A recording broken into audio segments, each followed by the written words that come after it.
in order that we may bring you Red Sox baseball.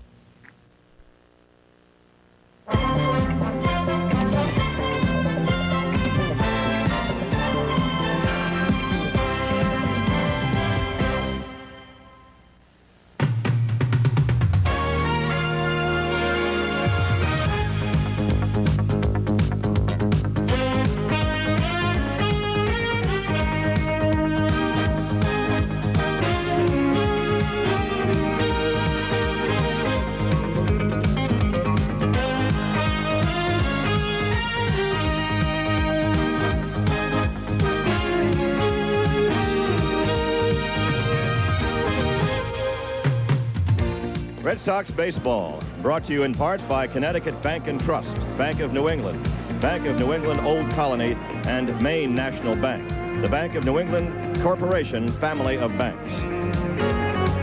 By Bud Light, the light beer with a first name and taste. Everything else is just a light. And by the Massachusetts State Lottery. Have you played your number today?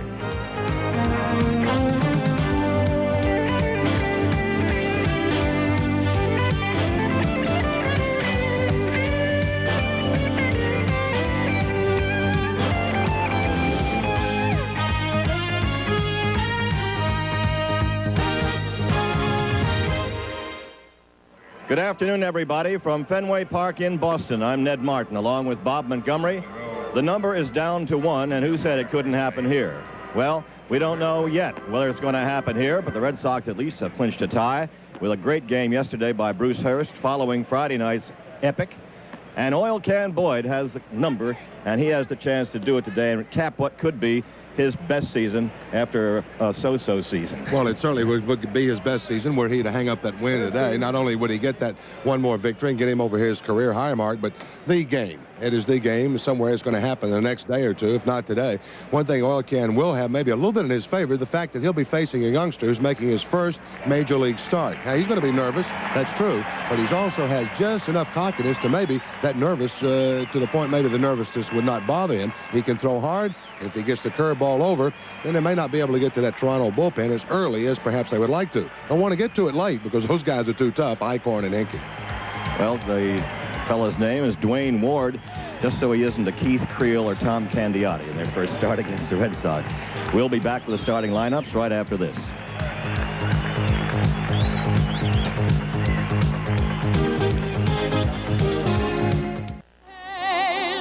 At the twilight's last gleaming, whose broad stripes and bright stars through the perilous fight o'er the ramparts we watched were so gallantly streaming, and the rocket's red glare, the bombs bursting in air, gave proof through the night that our flag was still there. Oh, say does that star-spangled banner yet wave o'er the land of the free and the home of the brave? The national anthem sung by Elizabeth Tibble, the national anthems of both countries. Starting lineups for this afternoon's game. For the Toronto Blue Jays, Tony Fernandez at short, Rance Mullenix at third, Lloyd Mosby in center field, George Bell in left, Jesse Barfield in right, Willie Upshaw, the first baseman, Ernie Witt, the catcher, Rick Leach, the designated hitter, and Manny Lee at second base. For the Red Sox, it's Wade Boggs at third base, Marty Barrett at second, Bill Buckner at first, Jim Rice in left, Don Baylor, the hitter, Dwight Evans in right field, Tony Armas in center, Rich Gedman catching, and Spike Owen at shortstop. The umpiring crew will be Larry Barnett, the crew chief, calling the balls and strikes, Rocky Rowe at first, John Hirschbeck at second, and Nick Bremigan calling the plays at third. For manager John McNamara, one of his great days, pending anyway, as he studies and writes in lineups on a beautiful September afternoon, perfect for baseball. It's warmer than it was yesterday.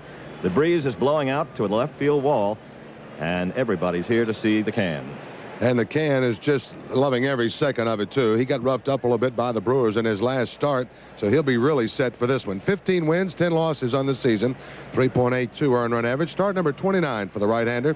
209 hits given up in 200 even innings. Actually put a third onto that. He's walked but 41, and that's certainly been one of his strong suits, as well as his pitching staff throughout, up and down that list all year long. The few amount of base on balls. Can has struck out 119 batters on the year, and he's given up 31 home runs. He lost his only start against Toronto this year. Lost 8-5 on July 3rd. He lasted 4 2/3 innings in that one. Overall, though, he has beaten them twice and lost to them twice. Awful lot of grumblings going on in the Red Sox dugout, around their batting cage, and the Toronto dugout around their batting cage, of course, about all the tough pitches that are being made in this series. And most of that grumbling, of course, when you're around a batting cage, will be coming from the hitters.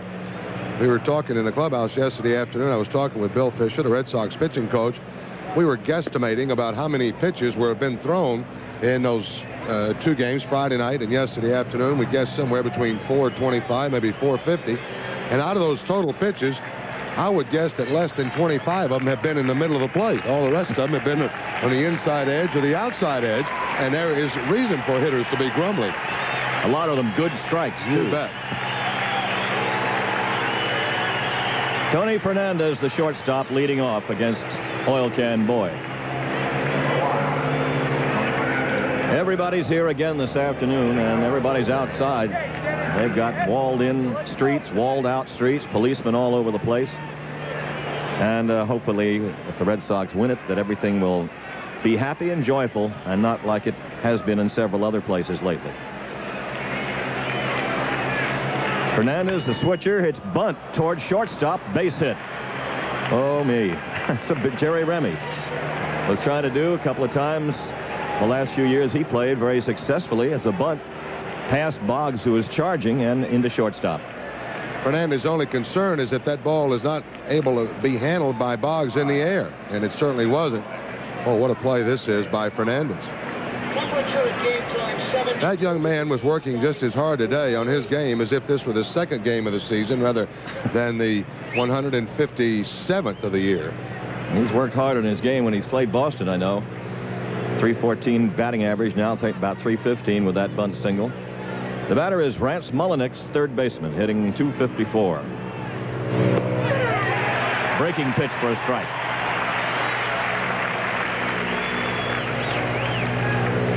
Eleven homers for Mullenix. He's a good pull hitter. The outfield shading him that way.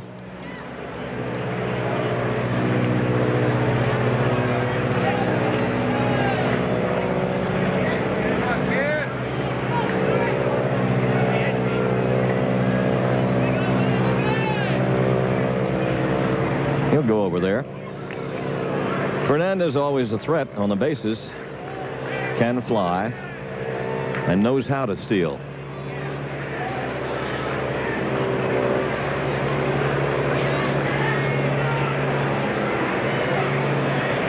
Breeze, as mentioned, blowing out from first toward second, toward the wall, and toward center field sometimes. 0-2.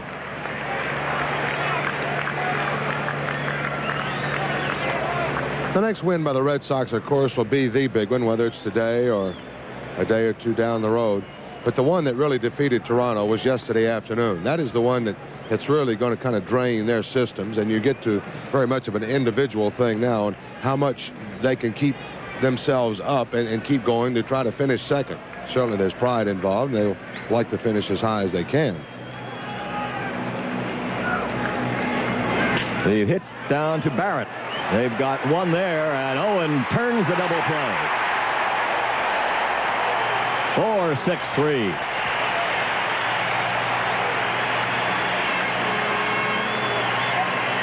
Red Sox pitchers in this series have certainly been able to answer the call when the double play was needed. Once again, this one started quickly by Barrett. Spike going in the middle. Just a good, steady, strong play by the Red Sox shortstop. Red Sox, of course, turned their first in this ball game this afternoon, but that is the 5th that they have completed in this series. Boy, we got an angle for you from everywhere. You get everybody's view. The runners, the fielders. Enjoy them all. The batter is Lloyd Mosby, back in action. Did not play in the first 2 games of this series. He's been ailing with back spasms and also has not been hitting lately. Strike to him.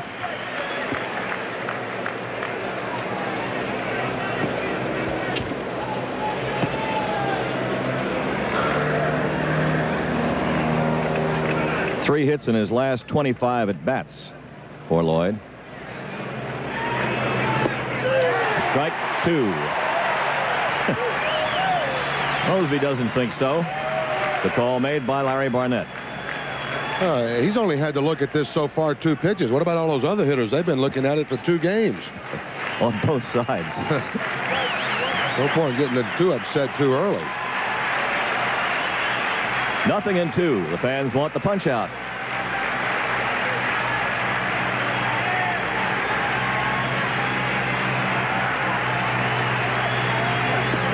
The curveball is inside. A good curveball, but not for a strike. 1 ball, 2 strikes.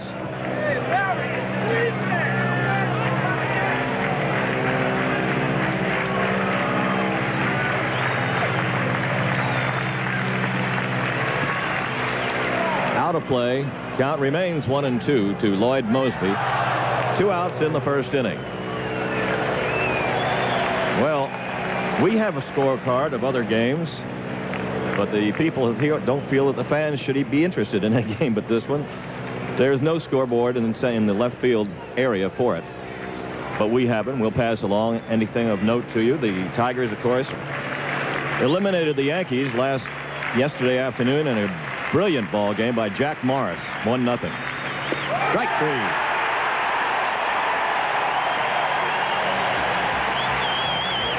No runs, a hit, nobody left. And after a half inning, Toronto 0 and the Red Sox coming up.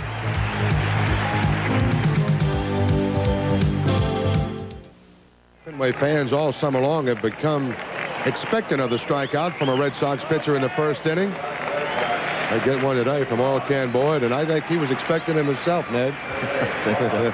That's just a little bit of a punch there, not a big wild one. Out on the mound for Toronto, rookie Dwayne Ward. Well, making his first major league start, this young man originally out of the Braves organization. He was traded for back in the middle of this season. Dwayne Doyle Alexander going to the Atlanta Braves for this young man. A lot of times in his minor league career, he has always, of course, been a hard thrower. He has had 1 winning season, and the thing about him is just so inconsistent. When he gathers that up and is able to get the ball over the plate, consistency, somebody better look out. Ball 1 to Wade Boggs. Boggs with a .353 mark. Ward has good size, 6'4", 205-pounder, from the state of New Mexico, where he lives, born and reared there. Trying to get him to stop throwing across his body. 1 more hit gives the magic number for Wade Boggs to 200-hit season again.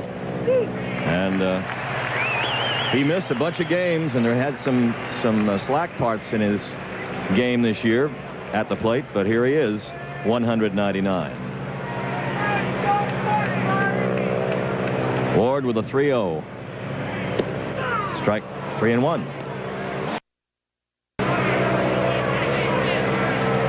Ward this season was with Atlanta, where he was 0-1 with the Braves. Ball 4, and Boggs is on.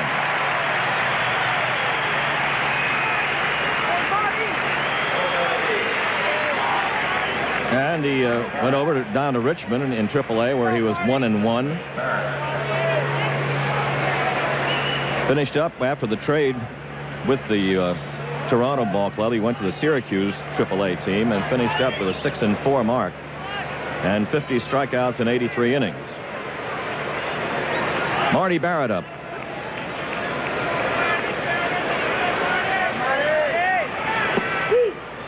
Ball 1.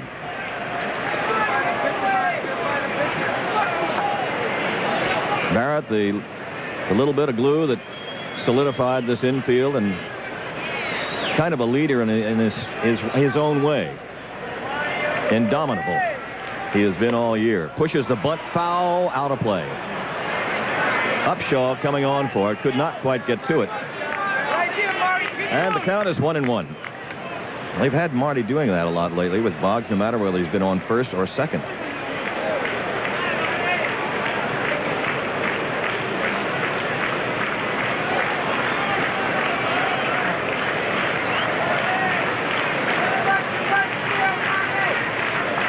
Ball and a strike.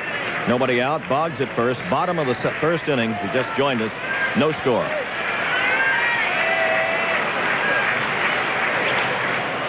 That's the full swing and a foul for a 1-2 count.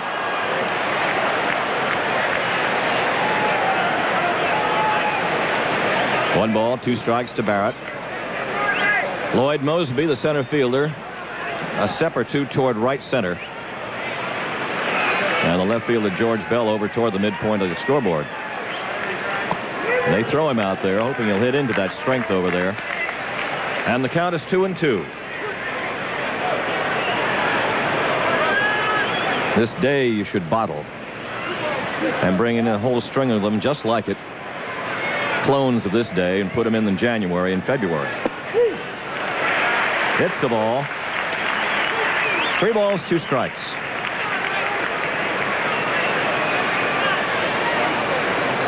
An opportunity for John McNamara now to not only start a runner, but the wildness. Barrett doesn't swing a lot of bad pitches, doesn't strike out that much.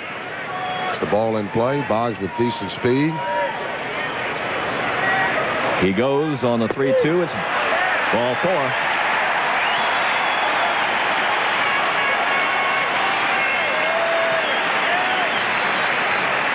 So Dwayne Ward, the rookie in his first major league start, has walked the first 2 batters he faced. He did appear in 1 inning of relief against the Tigers last week. Jimmy Williams. It's a little hard, Ned, to tell if it's the inconsistency that's come out of the history of Ward that we're seeing here, or the fact that it's a combination of that and the nervousness. Certainly he's the pitching nervousness. in a heck of a ball game today. I mean, he's pitching in. It's not just your run-of-the-mill game in September like you were playing a 4th place club. Well, he's probably not looking at it that way. He's looking at it as his first major league start. That's what he is seeing.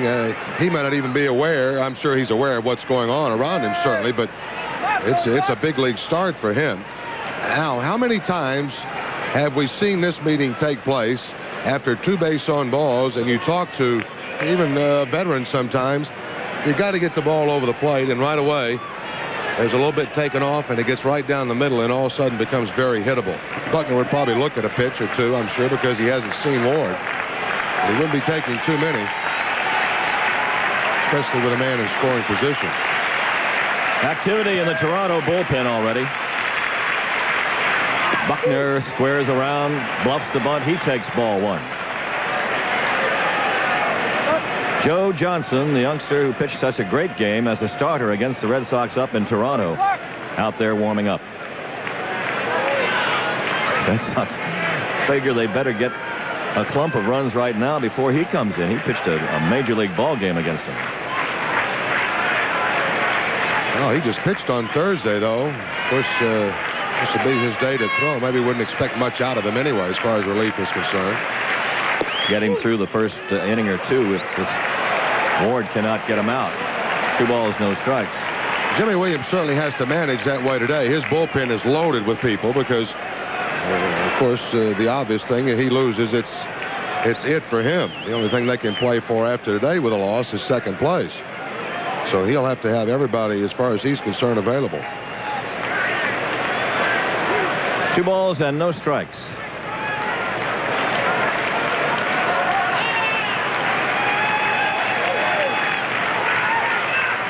And way outside, ball 3.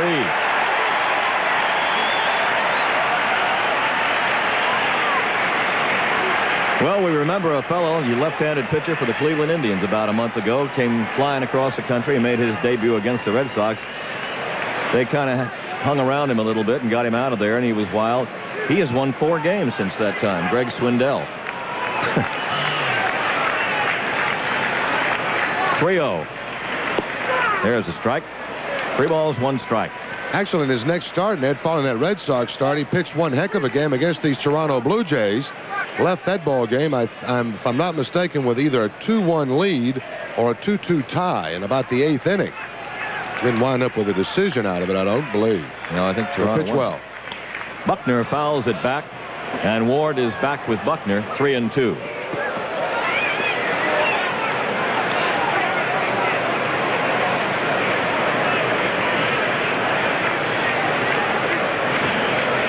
Three ball, 2 strike count with 2 on, nobody out. Bottom of the first.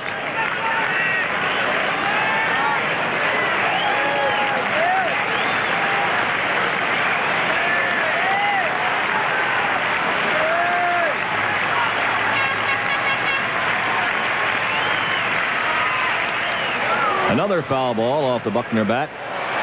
Count remains 3 balls, 2 strikes. Every hitter in that Red Sox lineup today wants to be the one that drives in the first run, or the one that's the important one. They want to put this away themselves against the ball club that they would have to put away. Their adrenaline's going to be, well, I would imagine as pressurized as much as it can be pressurized. This fella's been in it before. Buckner in 1974 with the Dodgers.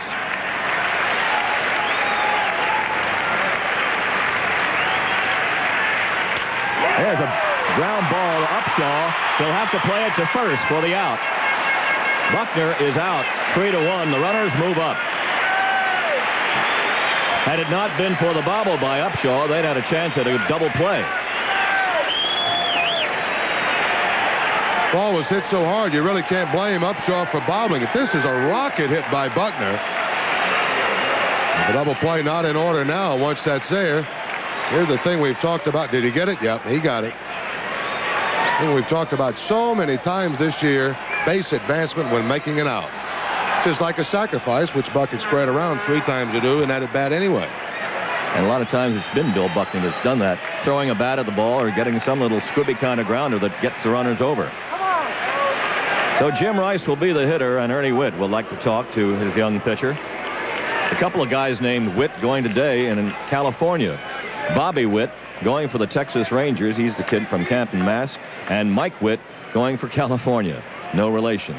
Mike Witt looking for his 19th win, and by that token would have a chance at number 20 later on this week if he could win this one. Jim Rice. Ball 1. Rice at .321 with 20 home runs, 107 batted in.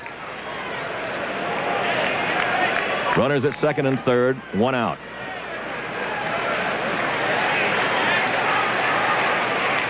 Foul to the screen, and it's 1-1.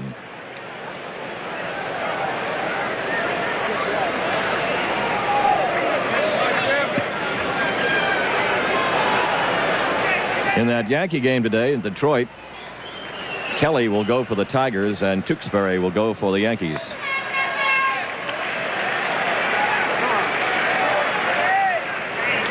Foul back here.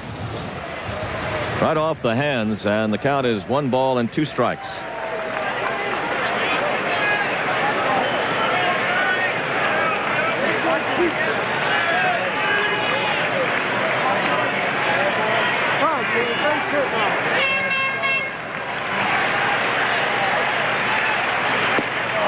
Gets him.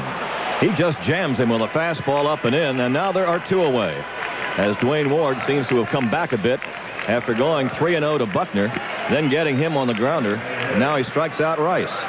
Rice setting in that position to drive in that first run, a little over anxious, going for the bad pitch.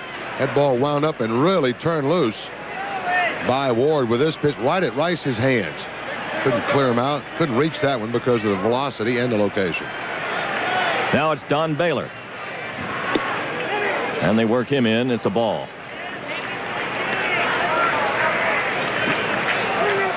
On the other hand, I don't believe you can throw it hard enough, in enough, to keep Baylor from getting the head of the bat out. Big base hit for him yesterday in that ball game to kind of keep him running a little bit. Not the kind of hitter that would get dejected, but It misses high for a ball, and the count is 2-0. No matter what kind of hitter you are, after a while, you start to wonder if there's going to be another hit coming your way. You got not only a big hit, an important one, give the Red Sox the pad run. Right down the line, pulled. 2-0 count to Dunn. Dry, good position that time on that pitch. 2 balls and 1 strike. Trailing fastball. Notice Whit flinched just a bit as if that ball was going to be close enough. Baylor started those hands. May have lost sight of it because Baylor hangs out over that plate just a little. Sometimes that can happen to a catcher. That ball gets right in the hands. Goes outside with a breaking ball, and now it's 2 strikes to Baylor. Count of 2-2. Kid may have been 1 ball away from being out of the game. Now he's 1 strike away from getting out of trouble.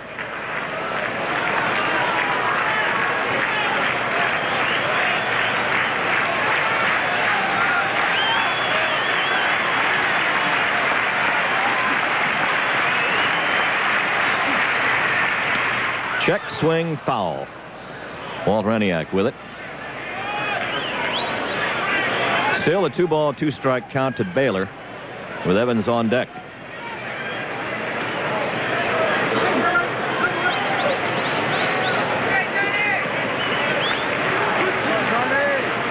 Wind blowing straight out now from home plate to center.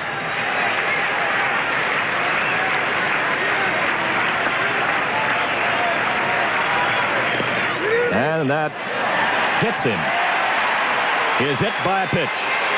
Loads the bases for Dwight Evans.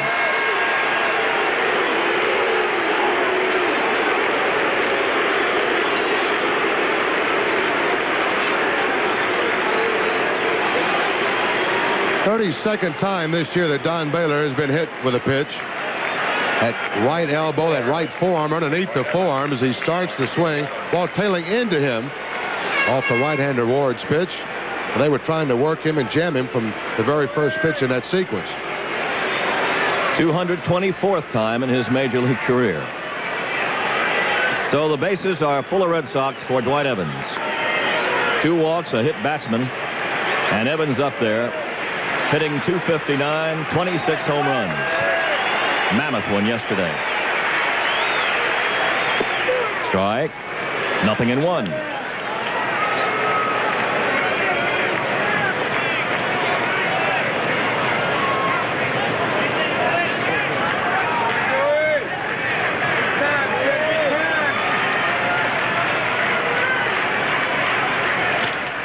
Fly ball, center field. Lloyd Mosby back there. And Ward gets out of a big jam. No runs, no hits, 3 left. And after 1 inning, no score.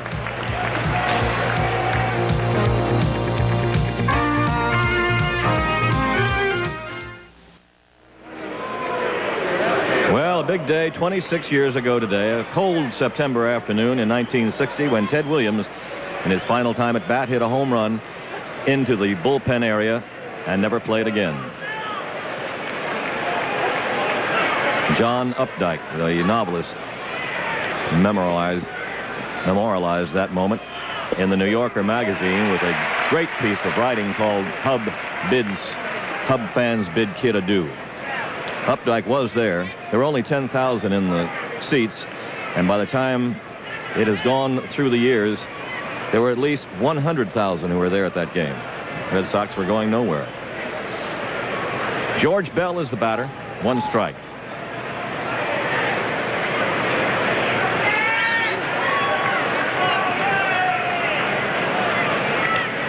The curveball fouled back. 0-2 to Bell, who's hitting .315 with 31 home runs.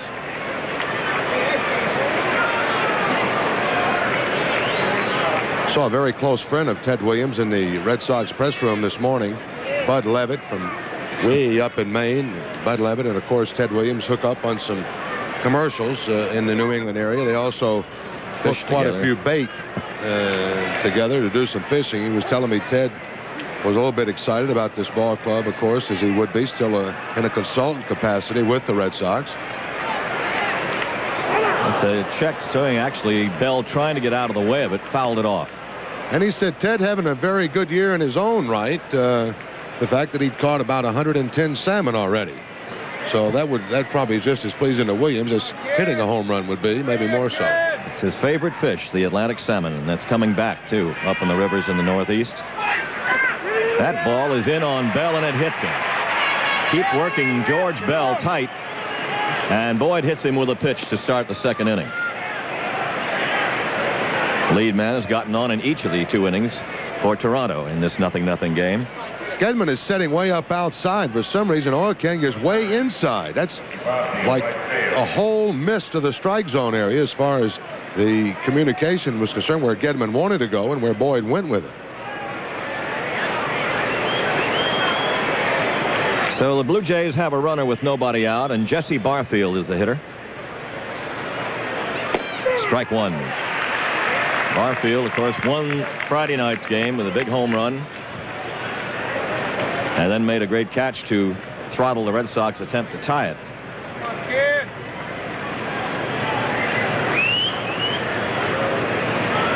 Strike two. On the other hand, he's struck out a lot. He struck out 2 times the night he hit the homer, and he fanned 3 times the final out of yesterday's game when Bruce Hurst registered his 9th strikeout and the one that sealed it. 0-2.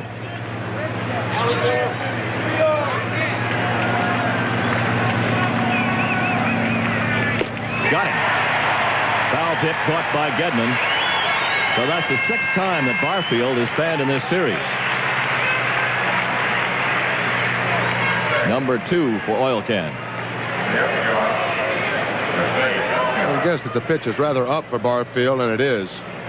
It's a ball he has trouble getting up to. And that pitch, remember from Schiraldi that he hit out of here on Friday night for the game winner, very much down in the strike zone. As a matter of fact, just above knee high.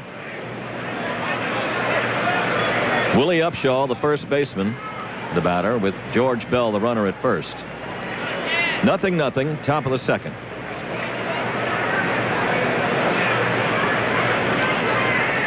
Upshaw went 0 for 3 yesterday. Takes a ball.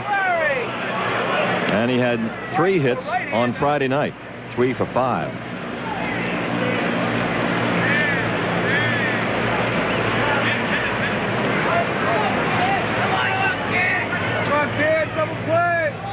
Runner goes. Gedman throws.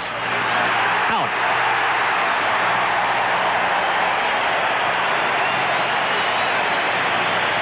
Spike Owen taking the toss.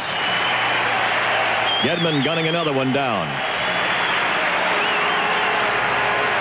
Well, we talk about Boggs as a hitter, how pretty he's been. Boy, Gedman's been beautiful behind that plate this year, throwing runners out. He's over 50% now with this throw out. It's right there. If Spike had not caught that ball would hit right on the corner of the bag. That's how accurate the throw was and how hard. Perfect. Pitch is outside now to Upshaw. 1 ball, 1 strike count. 2 outs in the second inning.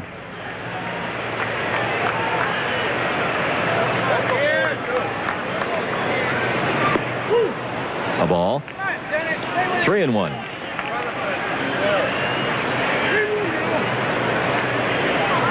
Gedman now shown out 43 of 85 base stealers.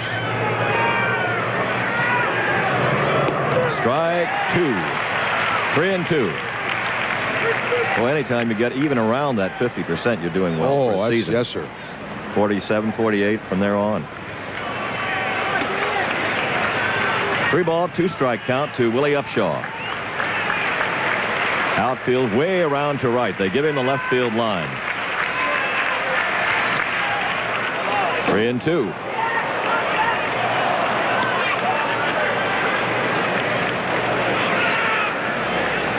Jim Rice swung well past the midpoint of that scoreboard and left, way over toward left center. Tony Armas over toward Dwight Evans. 3-2 pitch on its way again. Fouled again, and the count remains at full. That was a breaking pitch that Upshaw hit. Foul.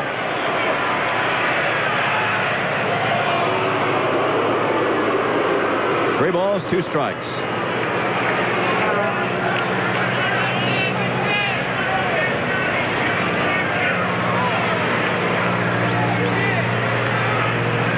He's walked. Upshaw receives the first walk given up by Boyd.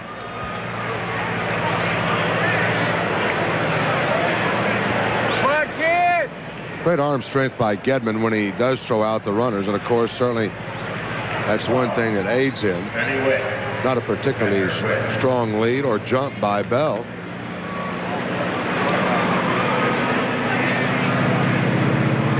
Eighth time that Bell has been caught this year. He's stolen 7.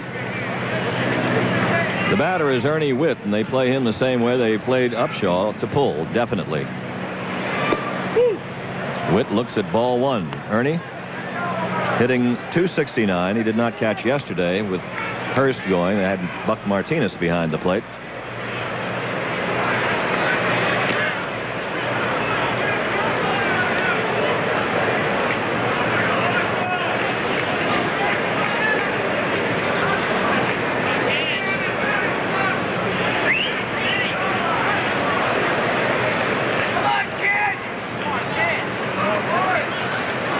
Boyd off and over to first base again. Upshaw hardly off the bag.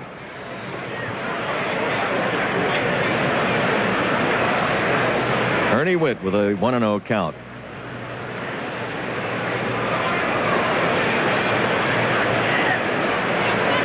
There's a strike and an off-speed pitch. 1 ball, 1 strike. Witt, a very valuable member of this Toronto ball club. He's been a very steady catcher, mostly platooning with Martinez, but last year Martinez broke his leg and Ernie had to catch right up through the stretch in August and September. Runner going again, and he is going to be out again. 2 gunned down by Gedman. After an inning and a half, no score.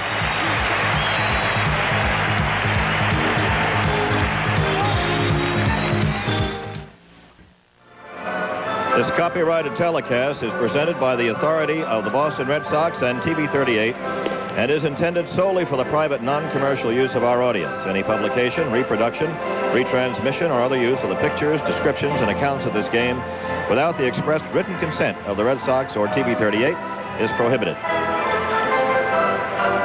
Let's do it again. I think the Blue Jays are maybe getting the message now that Gedman can really fire. Good pitch for him to handle, low and inside. And once again, there's that lunging type of slide put on by Upshaw this time. First time we saw this type slide was from Fernandez on Friday night. Gedman in his series now, as he throws out 2 Blue Jay runners here in that second inning. He has thrown out 4 all total in this series. He'll try it till they get it right. It's a 0-0 game in the bottom of the second inning. It's taken a while to get here because of the long first inning when the Red Sox loaded the bases, 2 walks and a hit batsman, but did not score. Tony Armas, center field starter today, hitting .264. And he rips one up the middle. Base hit.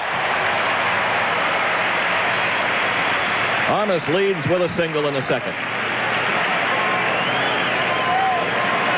Talking to Tony before the game this afternoon in the clubhouse, he was talking about Ward a little bit. I said, Tony, he's got a pretty good fastball. He said, good. That's just about what I need to get running. He said, I need some hits.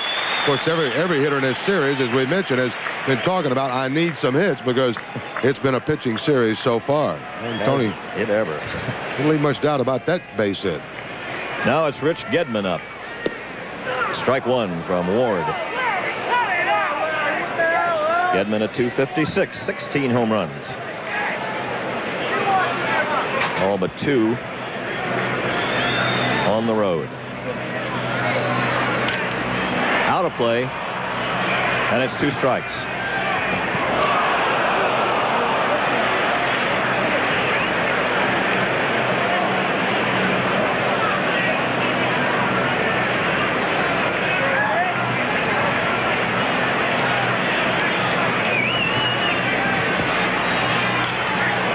Again out of play from Gedman.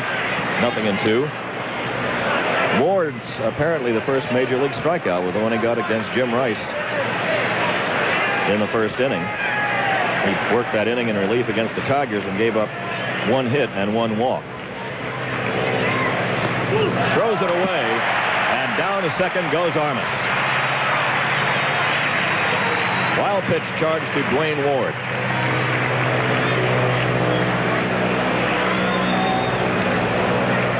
So the youngster, what trouble he's been in, he's manufactured himself.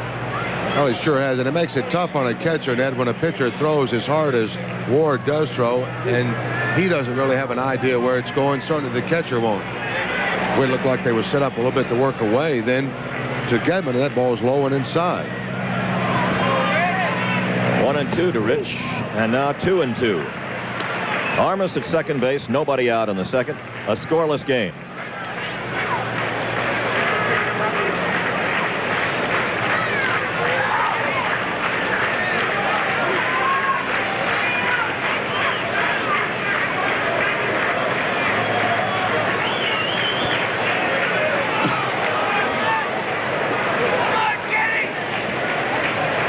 Gedman has hit in 5 of his last 7 games.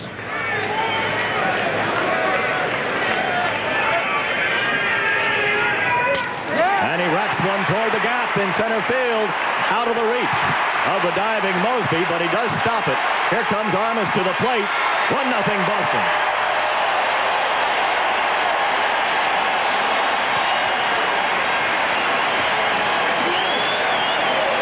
Double for Gedman.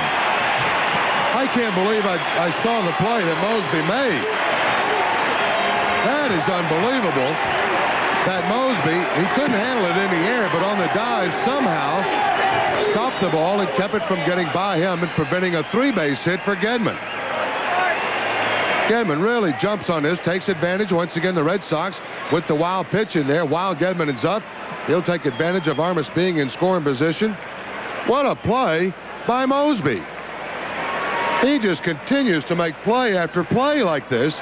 Look, that ball is by him, and he still gets somehow to get a glove on it. Of course, he can't prevent Armas from scoring. He can hold a base away from Gedman, though, who is on second. There's one in the dirt, blocked by Witt. The batter is Spike Owen. Red Sox have the first blood. A single by Armas, a double by Gedman. For Gedman, his 64th run batted in. Great effort by Mosby, who beat the Red Sox with his glove in one of those games in Toronto and played a whole great series in center field up at Exhibition Stadium. Spike Owen, 234.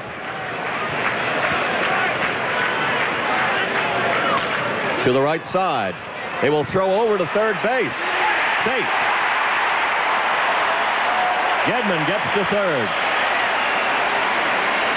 Upshaw trying to knock down that lead man, and just a little too late.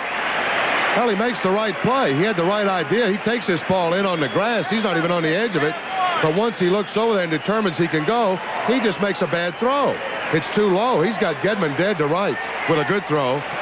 But as it turns out, the bad throw results in nobody being out and runners at the corners. That'll be a fielder's choice for Spike Owen. He's at first base. Gedman at third, 1 run in, and Wade Boggs up. Strike 1. Boggs walked in the first. Red Sox had a great opportunity to score in that first inning, but could not get the hit. Now Ward is not walking people, but he's giving up base hits. 1 ball, 1 strike. Second time up in the pen for Joe Johnson.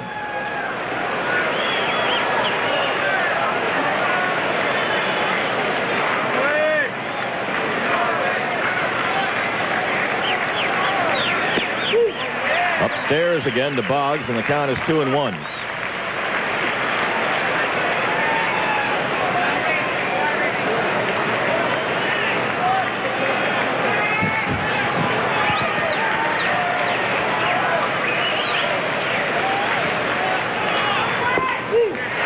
And 1. Nobody out. Runners at first and third and a run in. Red Sox leading 1-0 in the second inning. If he just came in.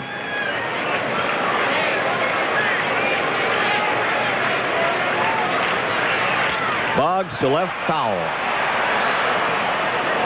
That's the rooftop. So the count is full on Wade now, 3-2.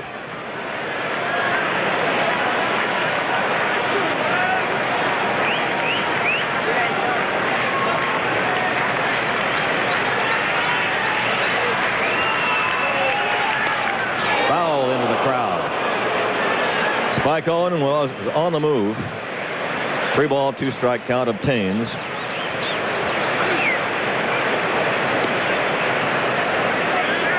I'd like to wish a very happy Red Sox happy birthday to Ellen Powell, who we are a day late. She had her birthday yesterday and a lifelong Red Sox fan. Got a birthday present for her. Yep, this would be something, wouldn't it? Boggs could help it right now. 3-ball, 2-strike count. Wade just saves it and fouls it off to the left again.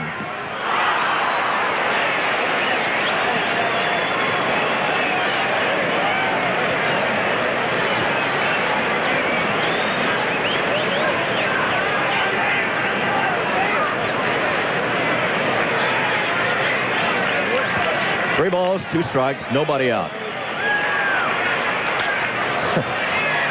Well, Ward is getting his baptism now of pitching to Wade Boggs, finding out how it can be and how it can be frustrating, making some good pitches and seeing them all fouled off. 3-2.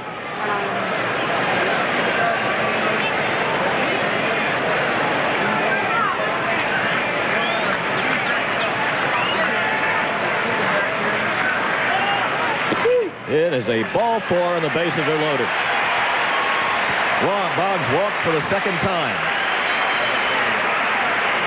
Owen to second, Gedman already at third.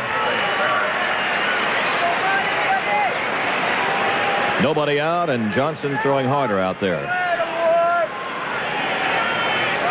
Jimmy Williams again with a trip to the mound to talk to his battery, his young pitcher.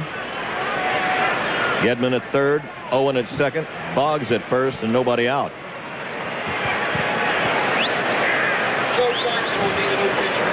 And Joe Johnson will be coming in. Right now, if we have something from New York, Don Mattingly's had a hit already. He's had a home run with one on. The Yankees leading Detroit by at least 2-0 in the first inning. So a new pitcher, a pitching change for Toronto. You're watching Red Sox baseball from Fenway.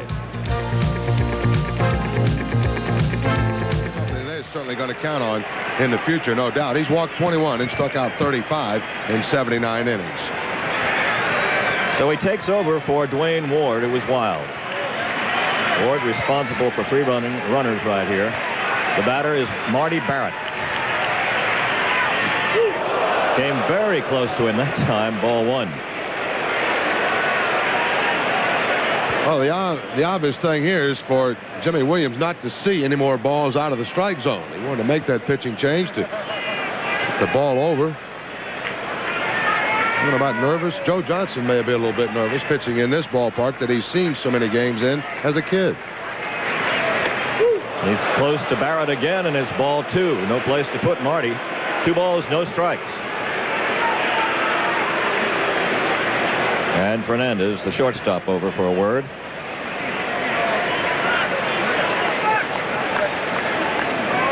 Dwayne Ward went an inning plus, facing 4 batters in the second without getting them out. He gave up 2 hits. He's charged with a run, responsible for 3 runners, walked 3, struck out 1, wild pitch and a hit batsman. Ball 3. Those last 2 throws that we saw from Johnson, aiming type throws that a pitcher will make. He is not throwing the ball the way we saw him in Toronto and the way I saw him on Thursday night in Detroit. Trying to guide it a little bit, find the strike zone.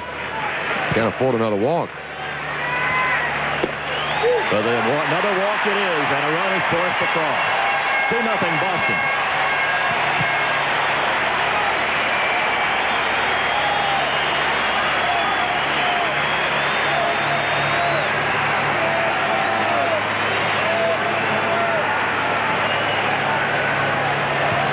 So they're still loaded, still nobody out. The Red Sox have scored twice.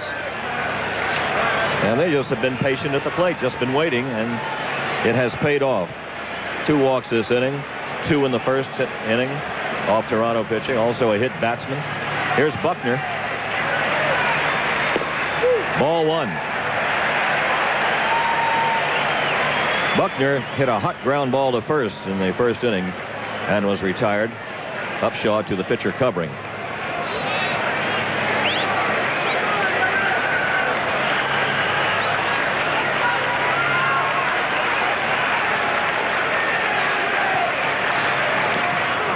cut and the foul. 1 ball, 1 strike.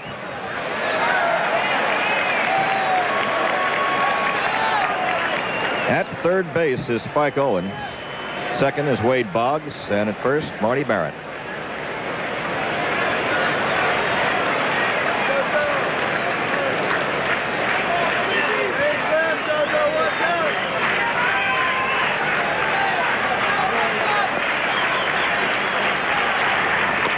Chop to the pitcher, and the play there gets away from Ernie Witt.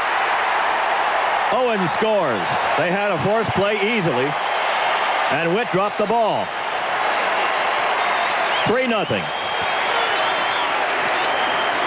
Didn't look like Ernie got tied up with the throw. Joe Johnson didn't make it quite that hard, although he's pretty much on top of him. Could have been that Witt was trying to hurry a little bit to make the 1-2-3 double play and just never handle the throw. See, he'd already started out with that left foot, trying to get himself set up to make the throw to first. See if this angle will show it to us a little bit.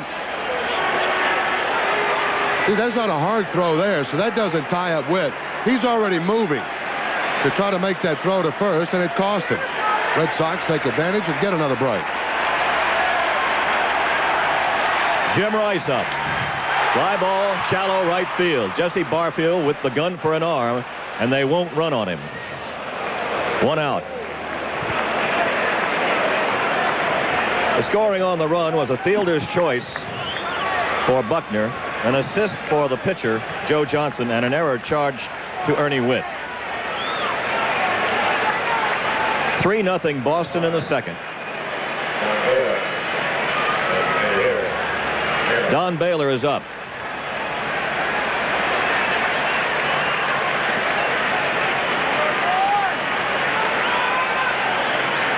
Well, it may not have been pretty, but it's effective. 3 runs on a platter, practically. That's foul. Pause for a station break here on the TV 38 Red Sox Network. This is TV 38, WSBK TV, Boston. At Fenway, it's Baylor at the plate with 1 out, 3 on base. And 3 runs in for Boston. They lead 3-0. Joe Johnson on in relief.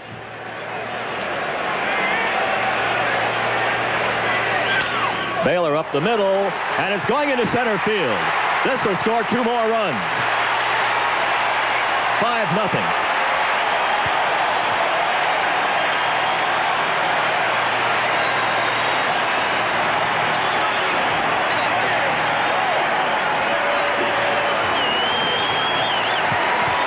Baylor gets the job done with a broken bat single, knocking in his 56th and 57th run. Baylor with this base hit up the middle. They give him a lot of room anyway because that shortstop has to pull toward the hole. Play him to pull. It's a broken bat. It's not hit that hard. Well placed. Nobody can get the glove on it. 2-run score. Baylor now has become the 4th Red Sox batter with 90 or more RBIs, and that's the 7th time in Red Sox history that has happened. RBI number 90 and 91 for Baylor on the year. Dwight Evans. Foul back here. 1 strike to Evans, who flied to center field to end the first inning.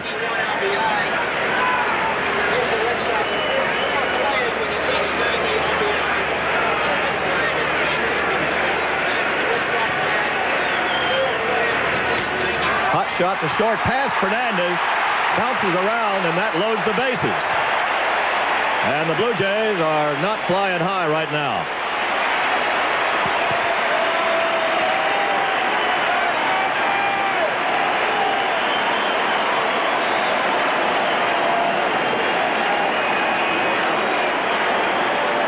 Boy, here's another shot hit by Evans. Is this ball ever smoked? Fernandez has the ball go up off his glove, hit him on the shoulder. Now right on the bill of his hat. He can't find it. It's behind him. Everybody's safe. Another miscue by the Blue Jays. Second error of the inning. They give him a base hit. Okay. A base hit. So it's a bases loaded situation now with Tony Armas up. And he led off the whole thing with a single.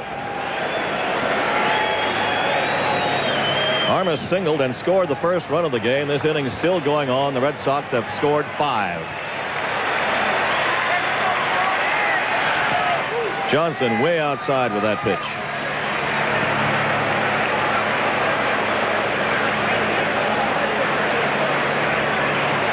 The bases have remained loaded throughout this game in the early stages, it seems, for Boston. Tony takes a strike on the outside corner.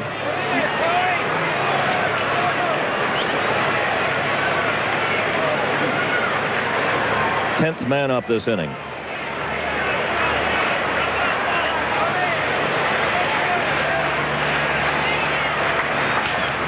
Down toward the hole, cut off at third, and they get one. They turn the double play, 5-4-3. So that ends a big inning for Boston. The Red Sox get 5. And after 2 innings, they lead 5-0.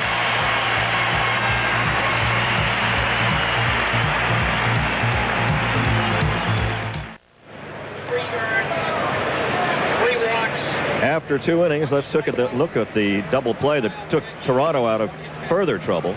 Started by Mullenix at third, a couple of steps, quickly over to the second baseman, Manny Lee, and around the horn she went. So 5-0 lead for Oil Can Boyd. And Mr. Montgomery, I turn this over to you with my best wishes. Play a little defense here. Oil Can do a little strong pitching now with that 5-0 lead. And he'll face the bottom third of the Blue Jay order here in the 3rd inning. It'll be Ernie Witt, the designated hitter Rick Leach, and the second baseman Manny Lee.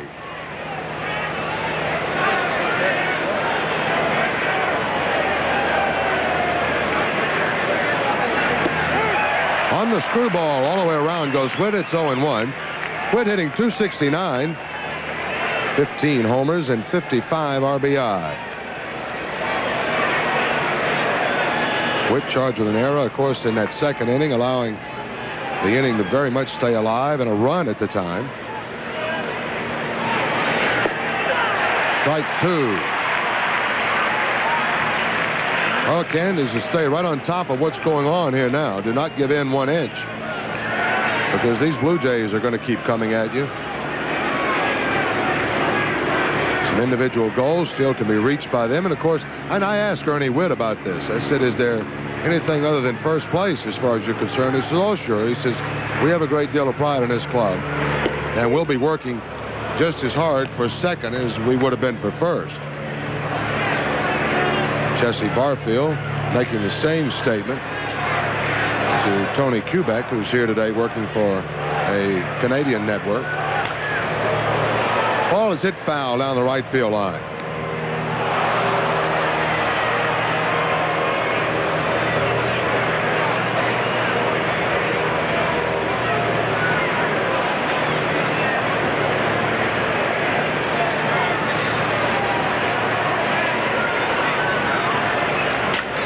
Hit hard to right field. Evans on the move. He's got it.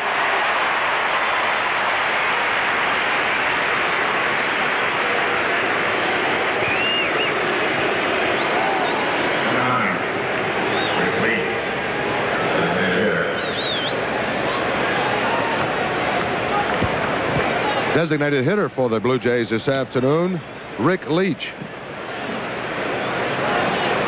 had a good year for this Toronto ball club. He's hit .310.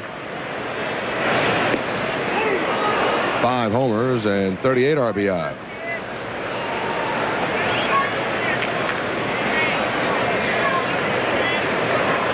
Versatile. He can play first. He can play in the outfield and in an emergency situation. Really tardy on that pitch. Maybe Oil Can had set up that fastball a little better, and Leach behind the count, 1-1.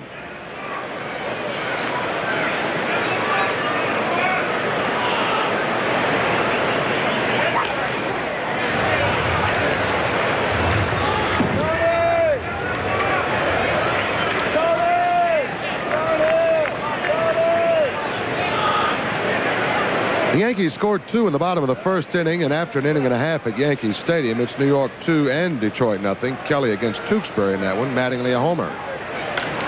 This one out of play.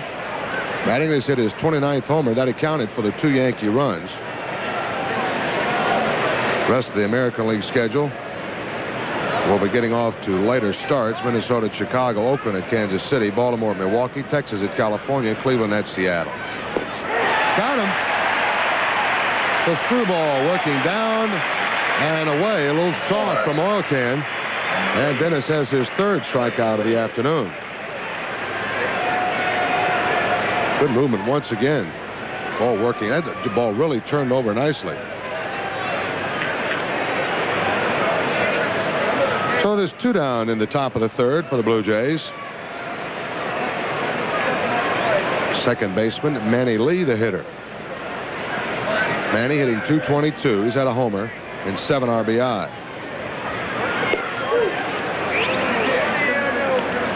Blue Jays do have a little something to look forward to as far as infielders are concerned. Manny Lee, picked up by the Toronto organization a year before last at the end of 1984 off of a AAA draft. Actually became a big league draft. They took Lee off of a AAA roster. And he looks like he's going to be a good infielder, just as the Blue Jays had anticipated. Certainly looks solid in that 5-4-3 double play that ended the Red Sox second. Looks over the pitch all the way, and it's a 2-1 count. Boston leading 5-0 as we play here in the top of the third.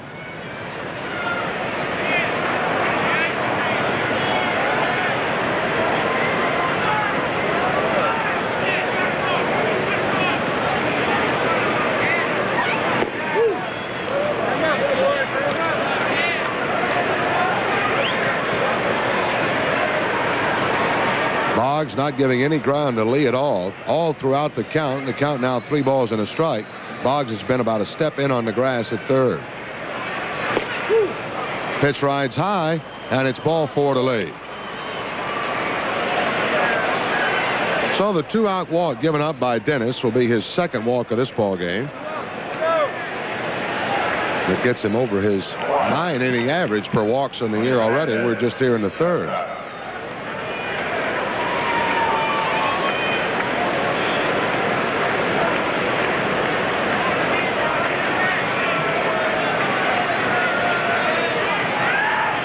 The leadoff man, Tony Fernandez, steps in. He bunted his way on a bunt base hit to shortstop Spike Owen. Strike over.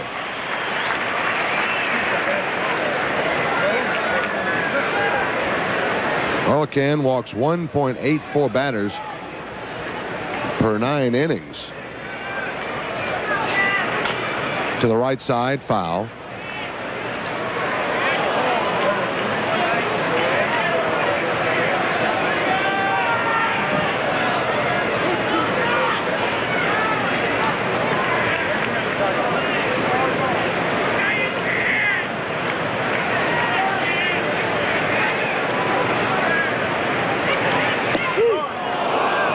Close pitch for Dennis, but just misses outside. 1-2.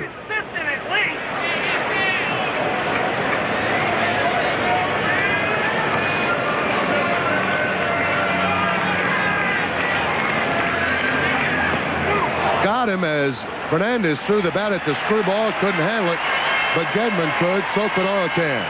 Pair of strikeouts for the Can here in the third. He has 4 all total. And after 2.5 innings of play, Boston 5 and Toronto nothing.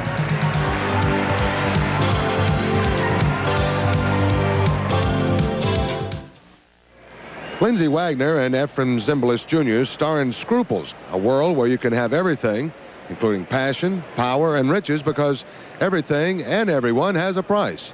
It's Scruples, Monday night at 8 on the Movie Loft, right here on WSPK TV 38.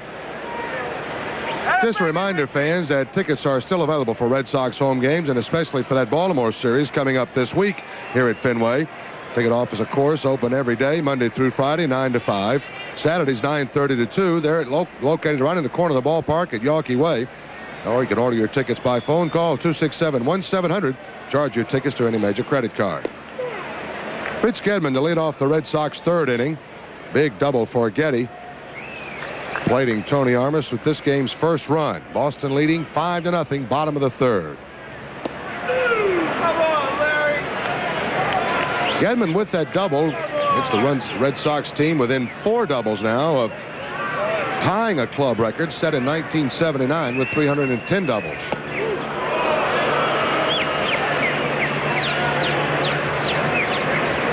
A little fancy footwork here by Gedman to avoid being hit with a pitch.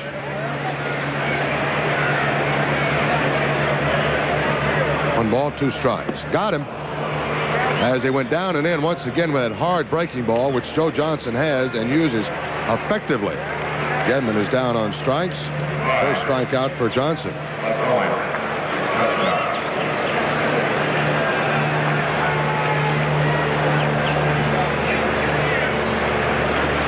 Here's the shortstop, Spike Owen. Spike really did his job in that second inning. Wanted to pull the ball to the right side and really did, as he made sure that he got that top hand rollover. Pulled it to Upshaw, who threw to third. Too low. They didn't have a chance to knock down Gedman, so it'll be scored just as a fielder's choice as far as Spike is concerned. He's 0 for 1. And he also scored a run in that 5-run second inning.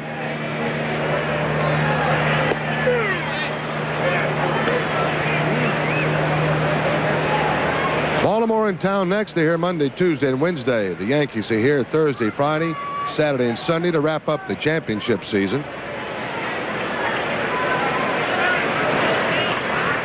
Soft roller, Fernandez.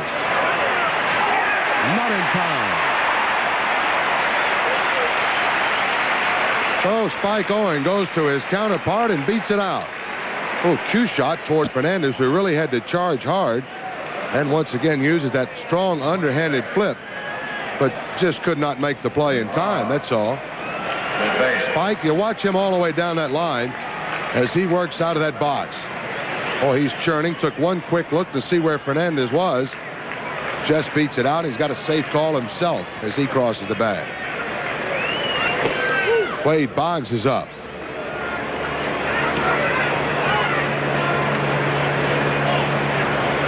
So the Red Sox have their 5th hit in the ball game.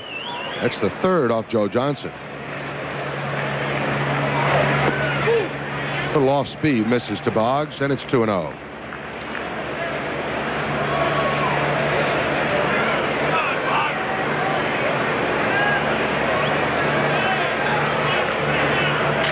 Hit hard to right field, but Barfield is there with the glasses down.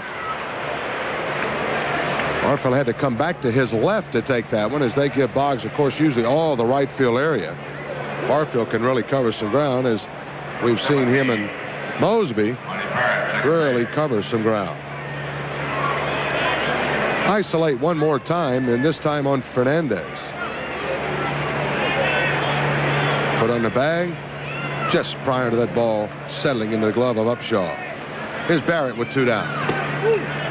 Johnson low and outside. Boggs now 0 for 1 in this ball game. He's walked his 2 previous plate appearances. Mattingly 1 for 1 as far as we know in New York. Big beach ball loose out in center field. And once again,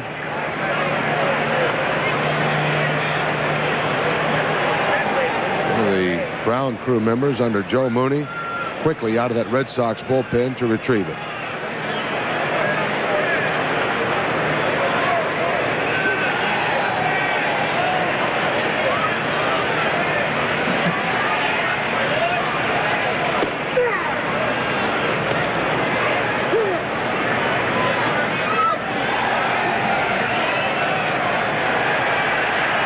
Two balls, 1 strike to Marty. There goes Spike. He really took off early. He won't even draw a throw. Spike was running before Johnson had come to a complete set. Johnson had already made his mind to go to the plate. And Spike still second, uncontested.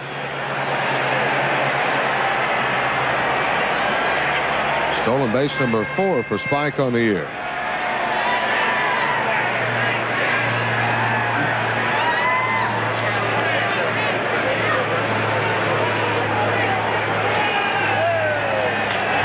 Looping fly ball, right field. Lee out. He can't handle it. It's over his head. Here comes Spike to the plate, and it's a 6-0 Boston lead. An RBI for Barrett, his 56th.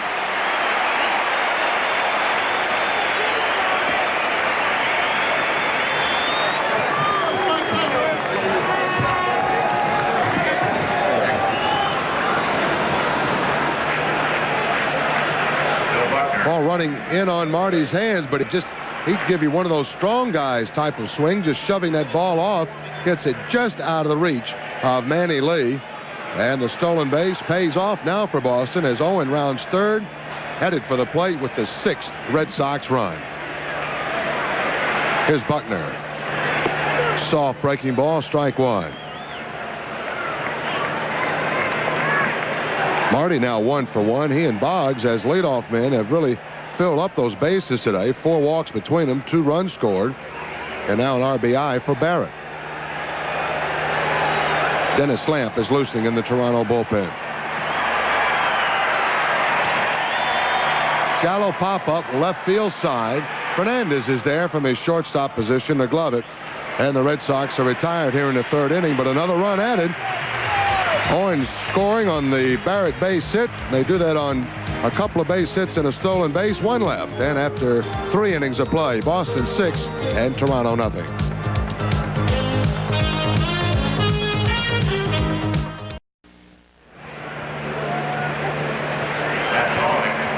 Top of the 4th inning for the Blue Jays. Rance Mullenix, the 3rd baseman, to lead it off. Good, strong inning for Oilcan Boyd in the 3rd to maybe counteract any ideas that the Blue Jays may have had about answering some of the 5 runs in the Boston 2nd. A couple of strikeouts for Oilcan in that 3rd inning, giving him a total of 4 in this ball game. Boston leading 6-0. Out hitting the Blue Jays 6-1. The lone hit for Toronto, the leadoff single by Fernandez, a bunt single toward shortstop Spike Owen. The bank of lights all down the right side have been turned on here at Fenway, much as they were yesterday afternoon. The sun from time to time, mostly though behind clouds. High chopper first base way, and just goes out foul at the last moment.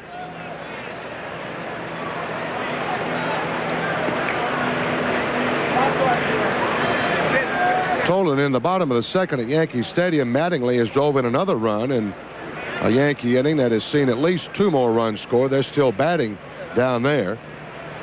They're leading 4-1 now. Whitaker is homered for the Tigers. That RBI by Mattingly was done with a double.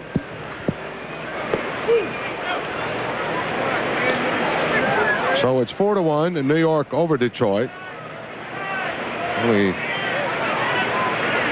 concern there. Thurman's now on for the Detroit Tigers. High fly ball center field. Armas kind of dropped back and then now has to really hurry. It's off the wall. Evans over to back the play up and get it in. So that ball charged up a lot better than I or Armas thought at first. It just kept drifting and drifting. Finally, it was up high off the wall just above the doorway. Just rode the wind that has been blowing out since the outset of the game. There's Armas kind of cruising back. Thinks maybe he has a shot at it there. Nope. He's in too close to the wall now. Has to try to play it off the carom, and it gets behind him. Double.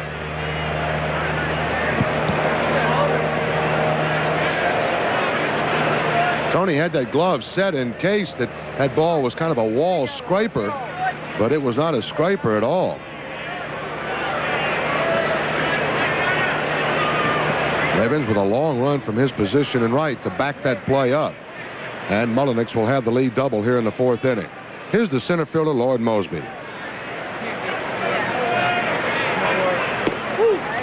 High and outside is Dennis.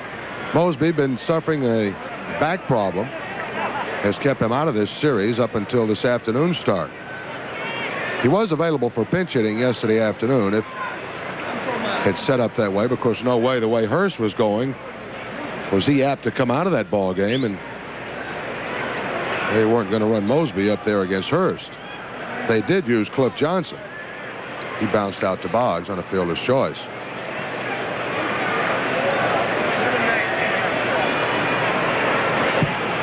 Dennis perhaps saw something in the series of signs for Gedman that he was not familiar with. Wanted to make sure that they have it all correct. 1 ball, no strikes to Lord Mosby.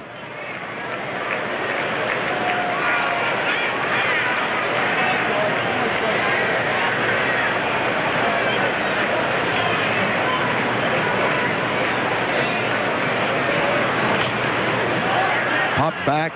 Gedman will have a look at it, but he'll watch it settle up into the seats. 1 ball, 1 strike. When today's action started, as far as the batting race is concerned, Wade Boggs held a 5-point lead over Mattingly. Boggs at 353, of course. Mattingly at 348. Mattingly so far, we're told, 2 for 2. Boggs 0 for 1. That'll be something. You'll be able to watch the last 4 games of the season as Mattingly and company will be coming to Fenway Thursday, Friday, Saturday, and Sunday. Saturday afternoon's game, by the way, I'd like to remind you, will start at 2:20 rather than the regularly scheduled 1:05. That's Saturday afternoon against the Yankees, 2:20 game time.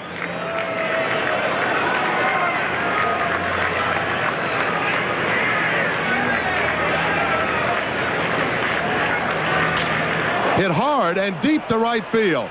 Evans will just watch this one way up into the bleachers. And it's a 2-run homer for Lloyd Moseby.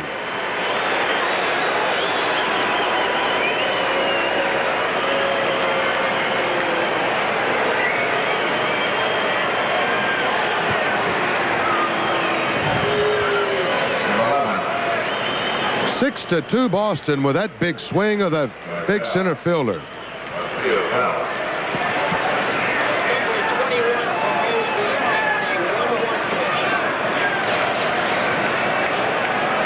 Number 21 for Moseby. Boy, did he ever extend on that one. George Bell with a grounder to shortstop Spike Owen. In time to Buckner, and Bell is retired, 1 down. Take a look at that swing by Moseby again, who's doing something with a bat now to hurt them, along with a glove. Ball tailed right out over the plate. It was a hitterish ball, and Moseby cleared it. Boy, did he clear it. Let's say it's about a half dozen rows up behind that Red Sox bullpen. 1 down now, nobody on. Top of the 4th inning, here's Jesse Barfield. Strike over on the breaking ball. Olken now has given up 32 home runs on the year. 18 of them have been to left-handed hitters.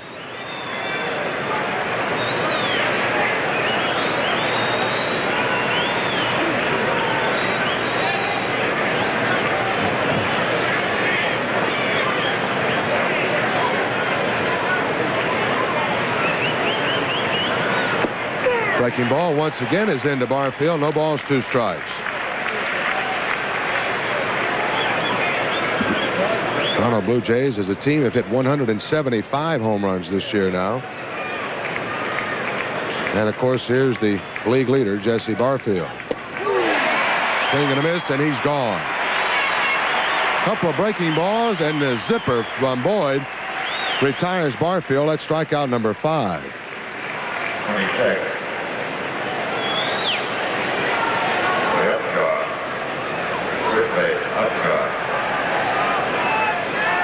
Well, Ken Boyd getting Barfield's 6th strikeout of this series.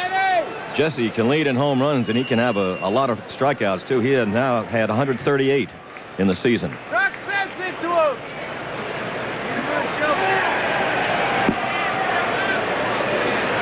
First baseman Upshaw. He hits it hard into center field, base hit. So Dennis all of a sudden getting line drives and shots hit here in the top of the 4th inning. A double and a homer. A ground ball and a strikeout. Now this shot by Upshaw. Willie levels on it. Good, solid, level swing on the tailing fastball. Didn't tail enough and didn't get down enough. So Upshaw at first, 2 down. Boston leading 6-2. Here's the catcher, Ernie Witt.